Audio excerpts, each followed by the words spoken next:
The tide was low that morning. From the kitchen window, I watched the waves stretch toward the horizon, calm and steady, like they had something to say, but didn't need to rush it. My name is Eunice Merriman. I'm 75, a widow, and I've lived in this cedar-shingled cottage in Newport, Oregon for nearly 4 decades. The house sits just close enough to the shore to smell salt in the wood and hear the gulls complain over fish guts from the pier. I used to think that if my life ended quietly in this home, I would be at peace. That was before the call. It came just after I rinsed my teacup. I recognized the number. My only son, Jeremy. I smiled before I picked up. His voice came through cheerful. Too cheerful. "Mum, you don't have to pack anything. We're heading to the beach tomorrow. It's all taken care of. The house and your accounts are in my name now. You don't have to worry about managing things anymore." He spoke so easily, as if telling someone their life was no longer theirs was a kindness. There was no explanation, no gentle easing into it. Just a matter-of-fact statement, like a delivery notice. "A box has arrived. Your home has been removed." My breath caught in my throat, but I said nothing. I didn't ask him to repeat it. I didn't ask why. The sound of the ocean filled the silence like it had been waiting its turn to speak. My hands were still damp from the tea mug. I dried them on the edge of my sweater. I said, "All right, Jeremy." That was all. Then I hung up. Afterward, I sat in my chair by the front window and let the moment settle. I wasn't confused. I wasn't angry. I was hollow in the way an old well runs dry. No splash, just a silence so deep it echoes. If you've ever trusted someone with everything you are, only to realize they were quietly folding you out of the picture, then you know. It's not loud, not dramatic. It's a slow unraveling that only you can hear. The house around me didn't change, but it no longer felt like mine. I looked around at the books my husband and I had collected, the dried lavender in the clay bowl we bought in Montana, the cracked floorboard near the pantry that Jeremy used to trip over when he was 10. All of it suddenly felt like it belonged to a stranger. I didn't cry. Not then. There would be time for that. What I felt in that moment was something simpler, like the tide pulling back, a quiet knowing that something had shifted for good. If this has ever happened to you, you understand. If it hasn't, may it never come to your door. That afternoon, a white SUV pulled into the gravel driveway. I didn't recognize it. A young man stepped out, maybe in his 30s, wearing khakis and a company polo shirt. He glanced around like he wasn't sure if anyone was home, then walked up with a clipboard tucked under his arm. He said he was with Coastal Relocation Services, that he was there to assist with the transition of residents per the instruction of Laurie Grant. He didn't mention Jeremy. He didn't ask for permission to come in. He just smiled and said he'd start with the attic if I had the key. I nodded. I didn't argue. I didn't offer coffee. I handed him the key and walked back to the kitchen. The stove light flickered a little. I sat at the table and waited to hear the familiar sound of boxes unfolding. He worked quietly, efficient, polite in a professional sort of way. He moved through the house like it was a checklist. Attic, closet, hallway, master bedroom. He paused only once in the living room by the bookshelf. There was a photograph of Jeremy when he was 9, holding a trout almost half his size. He had a smile stretched across his face, wild and proud water dripping from his sleeves. I remember that day well. He had fallen into the river not 10 minutes before the picture was taken. Came up gasping, laughing. My husband Robert snapped the photo right as Jeremy lifted the fish. He called it the perfect day.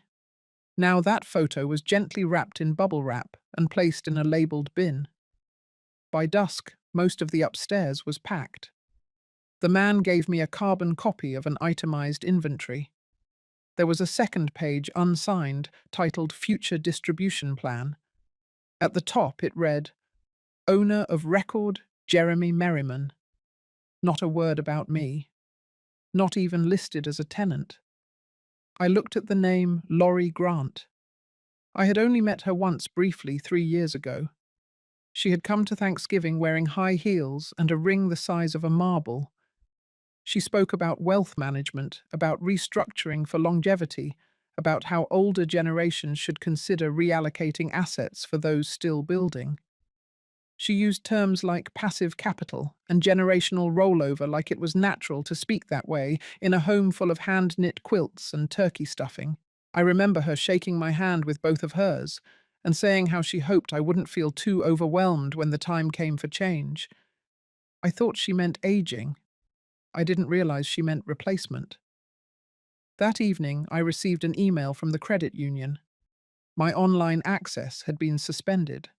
No explanation, just a notice of change in account administration. I tried calling the branch, voicemail. It occurred to me then with strange clarity that I wasn't part of the plan, not just in name or title, in presence. Jeremy hadn't failed to consult me. He had removed the need to, quietly, methodically, with every legal step papered and filed. It wasn't a mistake. It was a decision, and I was no longer in it. Audrey met me at the bus station with her arms already open. She was smaller than I remembered, but her hug hadn't changed. She had once been my student decades ago in a seminar on feminist literature and archival ethics. Now she was 70, retired from a long career in elementary education, and living alone in a little home tucked behind a park in Waldport. She led me upstairs to a suite above her garage. Sloped ceiling, soft light, a kettle already warming on the stove. There was a quilt folded neatly on the edge of the bed and a small bowl of wrapped caramels by the windowsill. The place smelled like cloves and eucalyptus. It didn't feel like a favor. It felt like a rival. Audrey said she had plenty of room and even more tea. She didn't ask for details. She just looked at my face, then brought out a box of oatmeal cookies and let me sit in silence. The next morning I unpacked what little I had. One of the leather pouches I brought contained a binder of old estate documents Robert and I had drawn up years ago. Living Trust forms contact info for our former attorney and a timeline of asset disbursements. It had sat untouched since 2016, but something told me I needed to go through it again. I laid the papers out across the bed, sorted them by type. There were folders labeled Funding Sources Beneficiaries Transfer of Deed. Then I found a yellow sticky note with my handwriting. It said, Living Heir Designation, Jeremy. I remembered that part. Back when Robert got the cancer diagnosis, we had discussed simplifying the trust in case one of us passed unexpectedly. We had written Jeremy in as the sole living heir to streamline probate. It had made sense at the time. He was an only child. He had a degree in finance. He knew how to handle things. But there was another sheet tucked behind the beneficiary page, an unsigned revision proposal. It suggested adding a clause that would trigger a legal review if the grantor was found to be under duress or medically impaired during any major transfer of control. Robert had called it a safeguard against future manipulation. I remembered how he leaned back in his chair and said that peace of mind mattered more than any signature. I flipped to the last section, a document labeled Amendment Review Worksheet. It had Jeremy's name in 2 places, once as the successor trustee and again as a power of attorney signatory. That was dated just after my hospital stay last year. That timing stung. I had been too groggy to drive myself to urgent care. I had called Jeremy asking for help with logistics. He arrived with papers to simplify things. I had signed them with shaking hands, grateful someone was handling the chaos. I had no memory of reading line by line. Audrey came in with a tray of lemon tea and paused when she saw the documents. She looked down, then looked at me. I told her everything. She sat quietly, then said she understood more than I thought. Her daughter had once tried to force a title change on the house, using similar language about preparing for the future. Audrey had fought back, but not everyone could. We stared at the papers for a long time. I didn't cry, I didn't rage, but I felt something shifting. Not fear, not sorrow. It was the first flicker of reckoning. 2 days after spreading the trust documents across Audrey's guest bed, I found a sealed envelope taped behind the last divider in Robert's old binder. It was thin yellowing with his handwriting in blue ink. No date, no address, just my name in his careful script. Inside was a single page titled Amendment Draft, Pause Clause Language. It outlined the very clause I had remembered if the trustee displayed signs of diminished capacity, or if there was suspected coercion by a beneficiary, the trust would be frozen for a formal review. It required the involvement of a third-party witness who could attest to a change in behavior or circumstance. It also recommended legal counsel be brought in, specifically someone experienced in elder trust litigation. Robert had never filed it, but he had written it, and now I had it in my hands. I showed it to Audrey over breakfast. She pushed aside her grapefruit and leaned in, reading each word like it was a map. When she looked up, there was steel in her voice I hadn't heard before. She told me she knew someone. A woman named Carol Fenn, a retired attorney who had once worked in elder protection law and now volunteered for a small legal collective serving seniors in Lincoln County. Carol took Audrey's call that same afternoon. They hadn't spoken in years, but Audrey's voice still carried weight. 2 days later, Carol showed up at the house. She wore a tan blazer, orthopedic shoes, and a dark green scarf tucked precisely at her collarbone. Her handshake was firm, her expression unreadable. We sat at the dining table while she laid out her yellow notepad and a pack of fine-point pens. I handed her the trust documents, the unsigned amendment, and a printout of Jeremy's power of attorney paperwork. She read everything without interrupting. When she finally spoke, it was with deliberate calm. She said the documents weren't illegal, but they were ethically problematic. The power of attorney had been signed during a time of temporary medical impairment, and no second opinion or witness had been recorded. That could be grounds for review, especially if paired with recent changes in my living situation. I mentioned the beach house transfer, the sudden account closures, Laurie's involvement. Carol's face didn't change, but she jotted something down. Then Audrey added her own story. Her daughter had once pressured her to sign over her home, using anxiety about future care as leverage. Audrey had held her ground, but the memory was still raw. That day, she offered to serve as my witness if needed. She had seen the shift in my behavior. She had been there when I left my own home. Carol nodded. She asked if I was willing to begin a pause clause activation. She said it would take time, letters would be filed, a hearing could be required. But the clause, once recognized, would freeze Jeremy's ability to make further transfers. The fund would go dormant until a full review could be conducted. I said yes. Then I asked the hardest question. What if it was too late? What if the damage had already been done?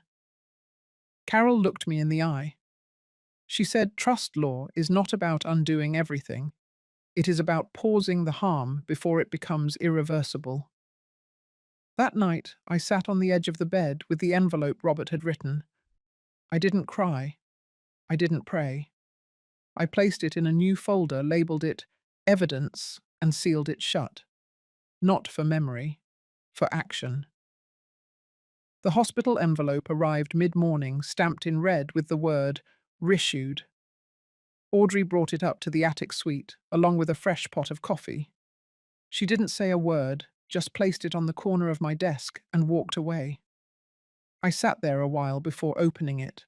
The paperwork inside was crisp, neatly stapled with a summary of my brief stay at Newport Regional 6 months ago. Dehydration, low blood pressure, confusion for a few hours. I remembered only fragments. The beeping of machines, Jeremy's voice, the scent of antiseptic and his cologne, something lemony. Then came the page that froze me, the signed authorization form for financial and medical power of attorney. It bore my signature. The timestamp was 3:47 p.m., the day I was admitted. According to the attending notes, I had been given medication less than an hour earlier. I remembered being dizzy. I remembered asking for water. I did not remember signing anything. But there it was. My name shaky, but unmistakably mine. Carol read the forms that evening. She didn't flinch. She just nodded. It was legal, she said. He hadn't forged anything. He had simply taken advantage of timing. Exploiting confusion was not the same as direct fraud, but it revealed intent. And intent was everything when you challenged trust administration. I felt a heat rise in my chest. Not anger, not betrayal, shame. He hadn't stolen from me. I had handed it all over. Carol didn't let me sit in that shame for long. She called it common. Said most elder exploitation started not with deceit, but with misplaced trust. Children who meant well until money entered the equation. Adult sons who saw aging parents as obstacles instead of elders. She had seen dozens of cases. Women who had built lives, careers, families. All undone with a pen and a few rushed initials. I didn't want to be one of them. I didn't want that to be the end of my name. We began building a timeline. I pulled out my old calendar.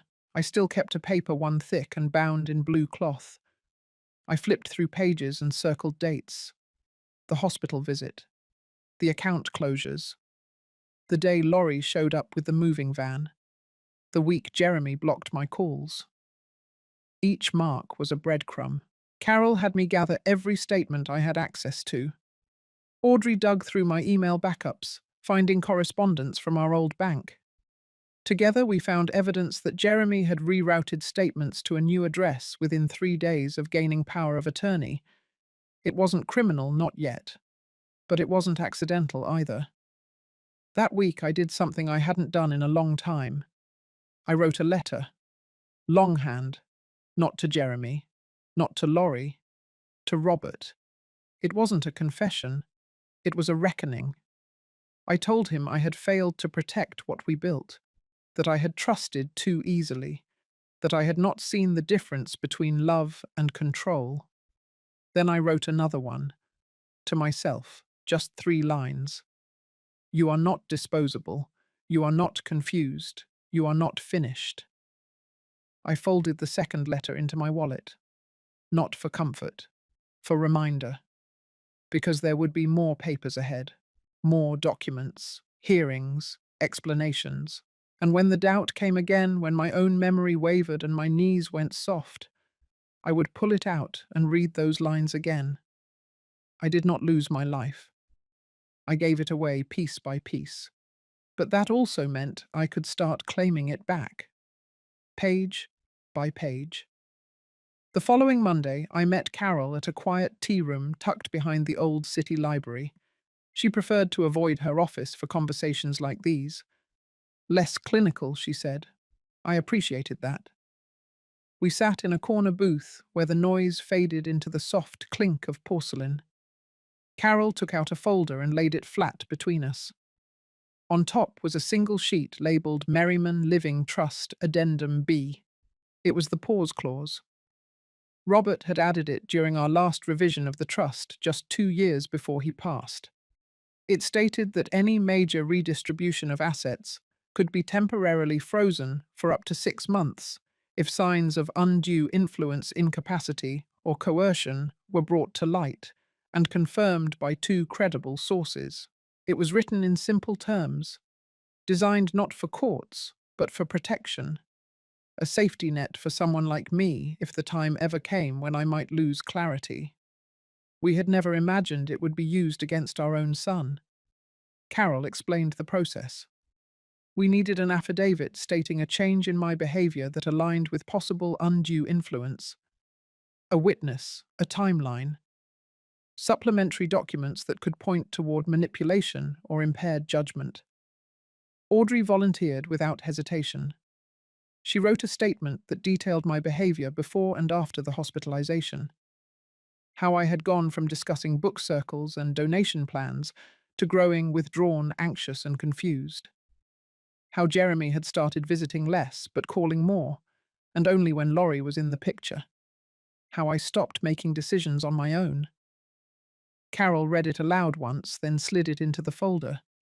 Her voice remained steady, but I caught a note of tension when she said Laurie's name. Later, Audrey told me why. Carol had once run a legal aid program for elderly residents at a long-term care facility. She had handled dozens of cases involving adult children who siphoned off assets through manipulation guilt or smooth-talking partners. One of those partners years ago had been Laurie's older sister. It didn't surprise me. There was a pattern to people like that. Confident, ambitious, always circling the aging like buzzards over a warm engine. Laurie spoke in slogans and numbers. She pitched ideas like elevator speeches. Jeremy never stood a chance. We moved to strategy. Carol suggested filing the affidavit and trust freeze first, then requesting a supervised review by Galvin Law Chambers, the firm Robert and I had named as our neutral executor. This would prevent Jeremy from making further transactions or changes while the trust was under evaluation.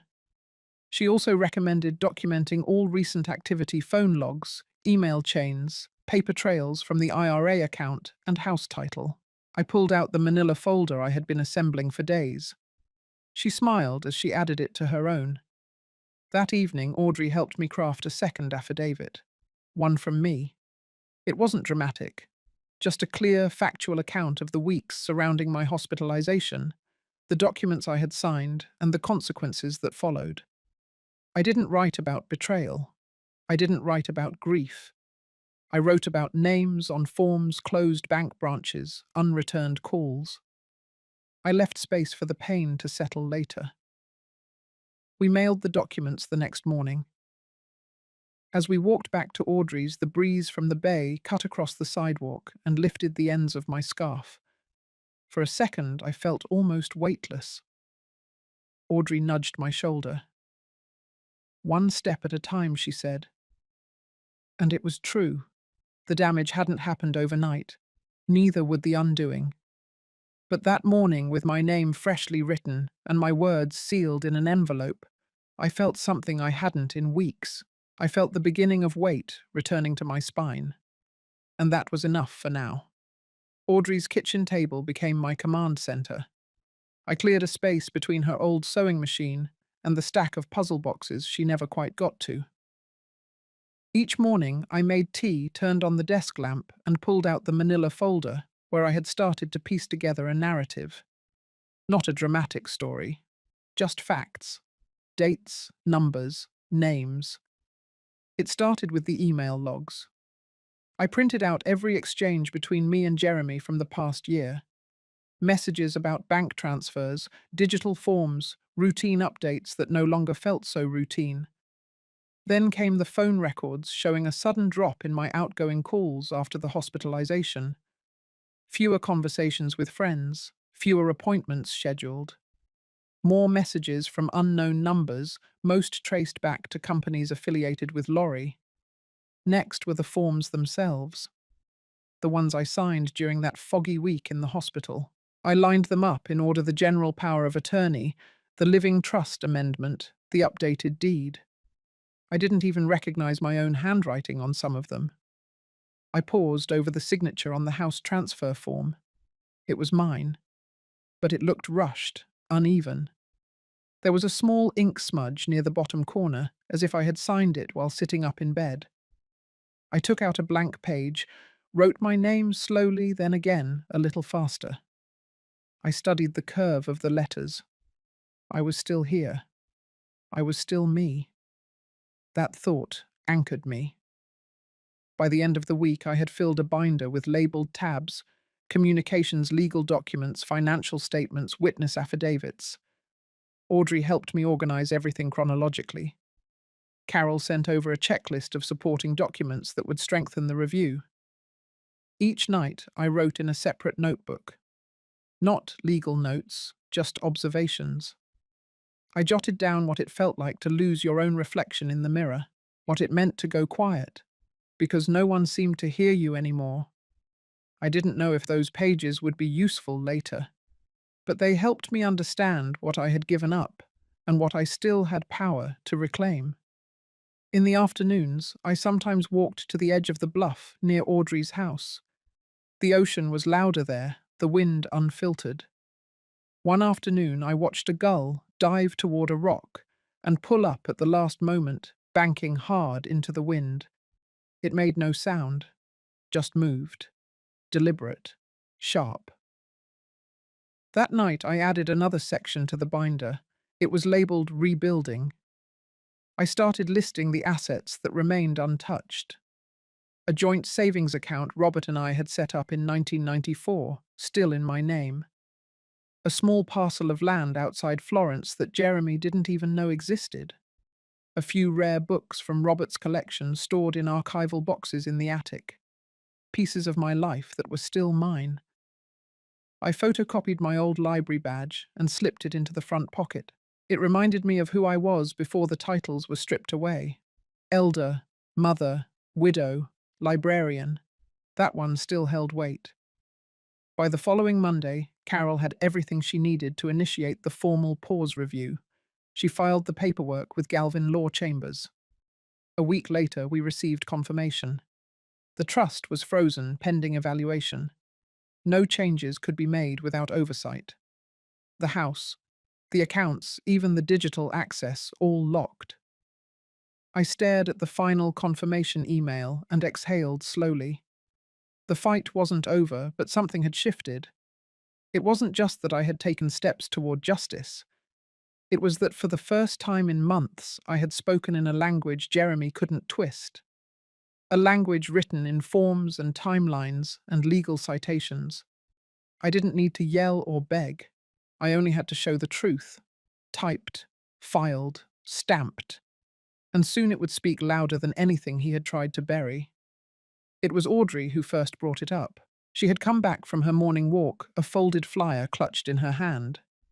It was glossy, printed in pastel colours, with Laurie's photo at the top, smiling broadly framed by flowers and soft focus lighting.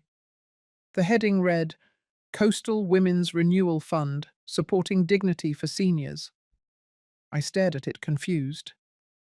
Audrey laid it flat on the table and tapped the logo in the bottom corner.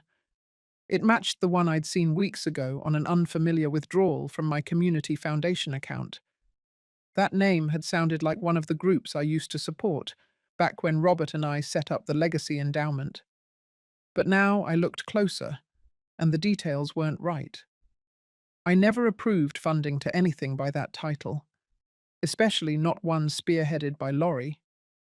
The fine print at the bottom of the flyer was even more troubling. It claimed the fund was backed by the Merriman estate and actively supported by Eunice Merriman, retired community leader and educator. I didn't remember signing anything with that language. Audrey's eyes were already scanning the names listed as board advisors. Laurie's name was at the top. Jeremy's was third. She leaned over the table. We made copies. Carol came by later that afternoon and we went over everything together. She didn't say much, just quietly highlighted sections of the flyer and underlined the phrases with legal weight. She made a note of the tax identification number printed at the bottom. Then she picked up her phone and stepped out onto the porch. When she came back in, her face was tight.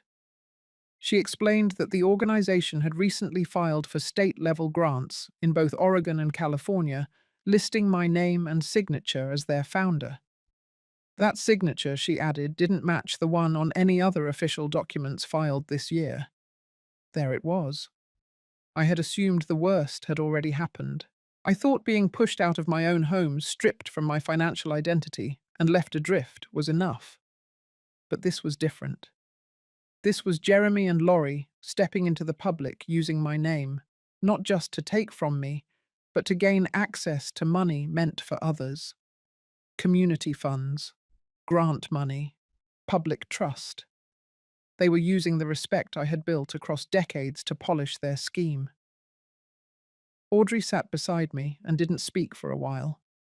She just placed her hand over mine. Her grip wasn't tight, but it was steady. That mattered. Carol finally spoke. She said this shifted things from a civil dispute into the territory of state-level fraud. If proven, it could result in not only frozen assets, but criminal charges. I listened, but the words didn't quite land. Not yet. I kept seeing that flyer, kept seeing Laurie's bright, photo-ready smile, kept hearing Jeremy's voice from that first phone call, calm and decisive, assuring me this was all being done for my own good. I was tired, not just physically, but from the weight of having to prove myself real again, from knowing they'd used the parts of me I was most proud of: my public service, my steady reputation, my commitment to women's education, and bent them into something unrecognizable. Audrey made tea. Carol packed her documents. I walked out onto the porch and let the evening air settle on my skin. I thought about all the women I had taught over the years, the ones who learned to speak up through letters and petitions and quiet acts of resistance. I had always told them that dignity wasn't something people gave you. It was something you claimed. And now it was my turn. Carol filed the initial fraud alert that night. By morning, the fund's public site was flagged for investigation.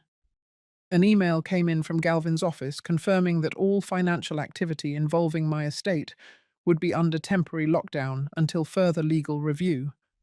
They had borrowed my name. Now they would see what it truly stood for. The meeting was scheduled for Tuesday afternoon at the Galvin Law Office, a 2-story stone building just off the old highway. It had weathered shutters and a metal sign out front, nothing fancy. But inside, the air was sharp with cedar and fresh coffee, and everything smelled like preparation. Carol arrived first, calm and precise, her folder of evidence tucked under her arm. Audrey came along too at my request. She didn't say much, but her presence was grounding, a quiet witness to everything that had led us here. Jeremy and Laurie were 10 minutes late. When they walked in, Laurie led the way, all confidence in her crisp blazer and patent heels. Jeremy trailed behind his tie, slightly crooked eyes, flicking between Carol and the reception desk. We were ushered into a conference room. A long oak table sat under soft track lighting. Galvin, the estate overseer, greeted us neutrally, offered water, and invited everyone to sit. No one made small talk. Carol opened the meeting by stating clearly and formally that we were here to request a freeze on all transactions involving the Merriman Living Trust. She slid a folder to Galvin containing the flyer, the altered documents, and a notarized affidavit outlining the fraud concerns. Laurie scoffed and leaned back in her chair. She made some offhand remark about misunderstandings and family stress. Jeremy stayed quiet. Galvin glanced through the documents with a furrowed brow. He asked Carol a few questions. She responded with dates, emails, bank references, notarized statements. Her tone was calm but firm. Galvin nodded, made notes, then turned to Laurie. She didn't wait for a question. She stood up, grabbed her purse, and announced that if this was going to be a witch hunt, she had better things to do. Without looking at Jeremy, she walked out. The door clicked behind her. Jeremy blinked, then stared down at his hands. The room went still. Galvin cleared his throat and asked him directly if he had authorized any financial activity under my name or in connection with the Coastal Women's Renewal Fund. Jeremy mumbled something about helping expand access, about good intentions, about how I had always supported community projects. Carol didn't interrupt.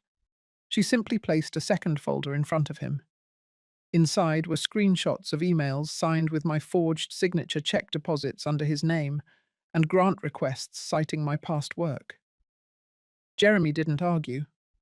I watched him shrink into his chair. For the first time in months, he looked like the boy I once raised.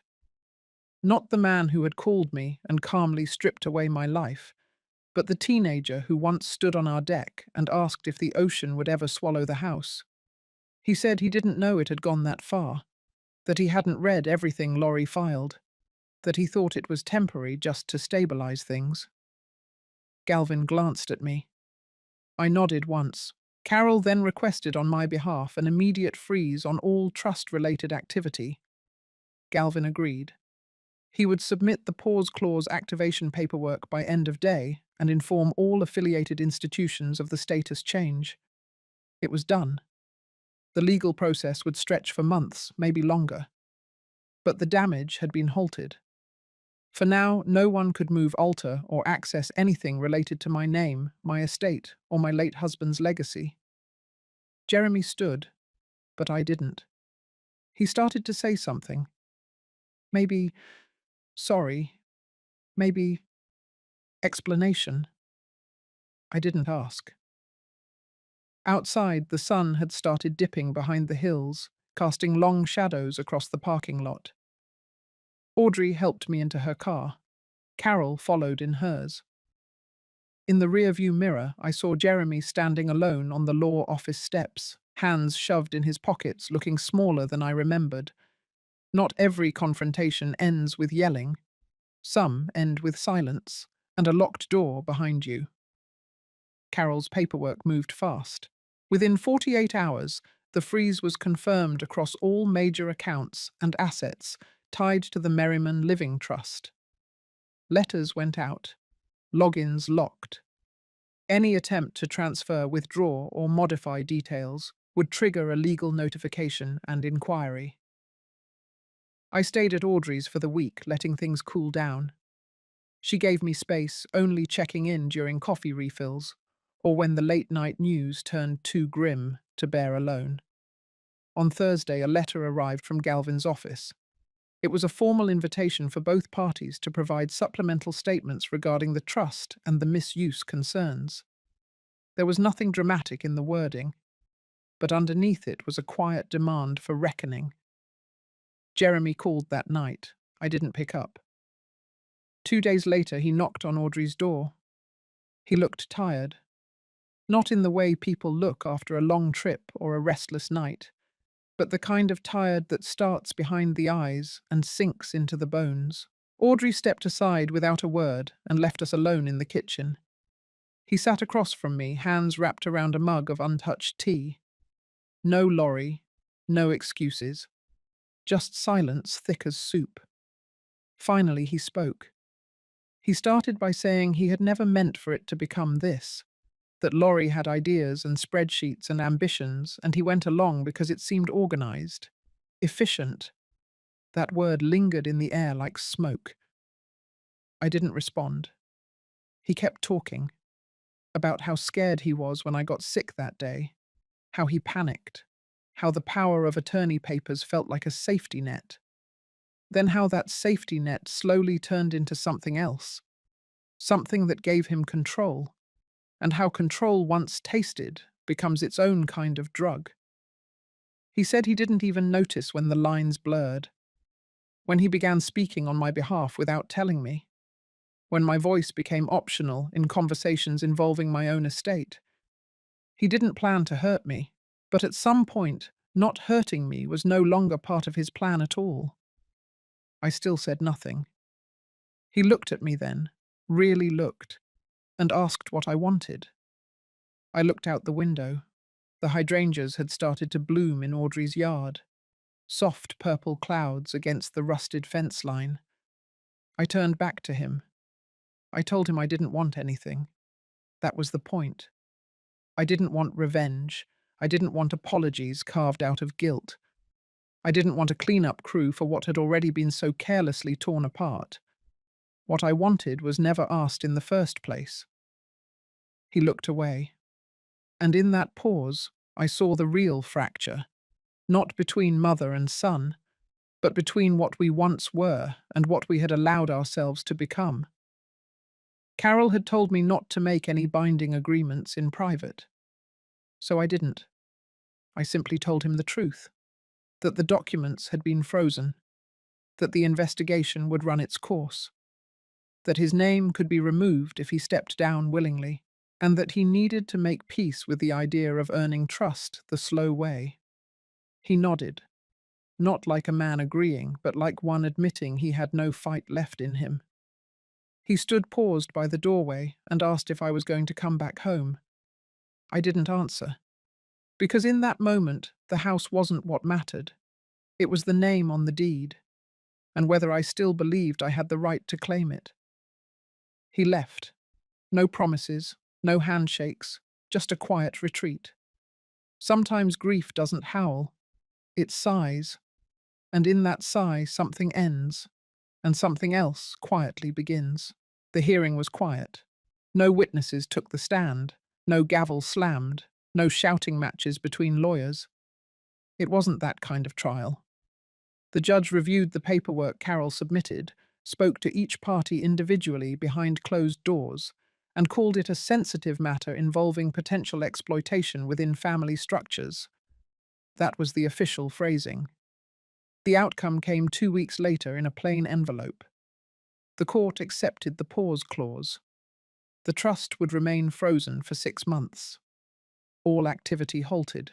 No sales, no transfers, no new authorizations. Nothing would move without the court's written approval. Carol called me directly that afternoon. She read the order aloud, her voice steady, her tone calm. Then she paused like she was weighing how to say the next part. The court had granted me full discretionary power to revise beneficiary designations during the freeze. I could change names, add protections, or even dissolve the trust entirely if I submitted a verified psychological evaluation confirming full mental clarity. She didn't have to ask what I planned to do. She already knew. I didn't feel triumphant. I felt quiet, like standing on a dock after the boat has pulled away, waves still rocking from its departure. There was no celebration, just stillness, and the echo of something that used to matter. I mailed the amendment the next morning, removed Jeremy's name from the accounts, froze Laurie's access to anything connected to my name, including that so-called community fund. Carol flagged the non-profit as a potential fraud case. Whether Laurie ran or fought back was no longer my concern. That same evening, Jeremy left a voicemail. He said he understood, that he wouldn't contest it, that he wanted to step away before he caused more damage. His voice cracked near the end. It wasn't an apology, just the sound of a man realizing the distance he had created could no longer be crossed the same way again. The house on Harbour View was still mine, technically, but I hadn't gone back. Instead, I returned to the guest room at Audrey's, still smelling faintly of lavender and old books. She didn't ask questions, just brewed tea and opened the window wide. We sat in silence, the kind shared by women who had learned how to rebuild themselves in pieces. She placed a hand on mine when the sun began to set. "You did what most wouldn't," she said. "You didn't fight fire with fire. You stood still and let the truth speak." I squeezed her hand gently, not out of gratitude, but out of recognition. There's no winner in a war like this, only survivors. And I had survived. I wasn't planning to press charges. That wasn't weakness. That was choice. To not let bitterness outlive the betrayal. I didn't need Jeremy in jail to feel free. I just needed my name untangled from the things that no longer belonged to me. He would carry what he had done, and I would carry what I had learned. As for Laurie, she vanished. Carol said her name no longer appeared in the filings, no updates, no new grants, no new schemes, just absence. Sometimes the loudest exit is silence. In the days that followed, I began writing again. Not books, not letters, just pages filled with memory, with detail, with my voice, reclaiming what had nearly been signed away. The tide rolled in one morning stronger than usual, and I thought to myself, maybe the sea knew. that sometimes it takes more strength to remain than to leave, and I was still here. The house by the sea hadn't changed much.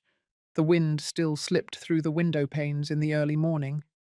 The boards on the back deck still creaked when I stepped outside with my coffee, and the tide still rose and fell like it had every day since Harold and I first bought this place half a century ago. But I had changed. Returning wasn't triumphant. It was quiet. I unpacked slowly. One box a day.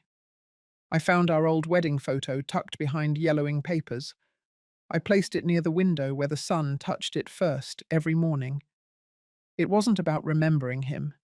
It was about remembering me beside him. Audrey came by with a blueberry pie. We sat in the kitchen, our forks resting on china plates older than either of us liked to admit. She asked if it felt strange being back. I told her no. It felt like standing on firm ground again after months of drifting. I had removed Jeremy's name from the trust, closed all access points, and restructured my estate under my own terms. Not out of spite, but out of clarity. There were things a mother could forgive, and there were things she couldn't afford to ignore. That was one of the hardest truths I had come to learn. Somewhere along the way, I stopped being angry. I just felt clear, like walking into a room with all the windows open. One afternoon, I sat by the window with my notebook. I wrote 5 words in black ink, slow and steady, like carving them into stone. I am still right here, not out of defiance, not out of pride, but because it was true. Even when people try to write you out, sometimes you write yourself back in. If you've ever felt like someone tried to erase you from your own story, maybe this one spoke to you. There are moments we give too much out of love and forget our names in the process. But Eunice found her way back, not by screaming, but by standing firm. If you've lived through something like this, I invite you to share your voice below. Your story might be the light someone else needs to find their way home. This channel is for women like us, strong, quiet, and still here.